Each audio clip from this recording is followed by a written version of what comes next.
नमस्कार. आपल्या इथे मिस्टर सयाजी देसाई आणि मिसेस सयाजी देसाई हे दोघं जण प्रायमरी इन्फर्टिलिटी म्हणजे अनेक वर्षापासून मूलबाळ न होणे किंवा अपत्यप्राप्ती न होणे या प्रॉब्लेमसाठी औषधं घेण्यासाठी आले होते. तर त्यांच्या शब्दात जाणून घेऊ त्यांना काय काय प्रॉब्लेम होता आणि त्यांना काय फरक पडला. जोरात बोला. स्पर्म्स काउंटिंग झालं होतं त्याच्यामध्ये जरा प्रॉब्लेम होता.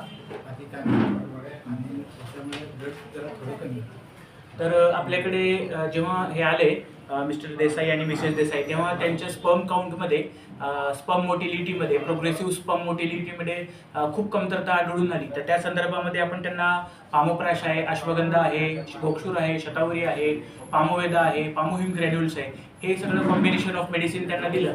आणि मिसेस देसाई आहे त्यांना सुद्धा हॉर्मोनल इम्बॅलन्सचा प्रॉब्लेम होता. जसं प्रेग्नन्सी कंट्रोल करणारे किंवा ज्यांच्यामुळे प्रेग्नन्सी होते अशा हॉर्मोन्सचा त्यांच्या शरीरामध्ये मोठ्या प्रमाणामध्ये अभाव होता. तर आपले ट्रीटमेंट घेतल्यानंतर जवळपास पहिल्याच महिन्यामध्ये प्रेग्नन्सी कन्सिव्ह झालेली आहे. तर त्या संदर्भात रिपोर्ट मी आपल्याला या ठिकाणी दाखवू शकतो. तुम्ही रिपोर्ट पाहू शकता.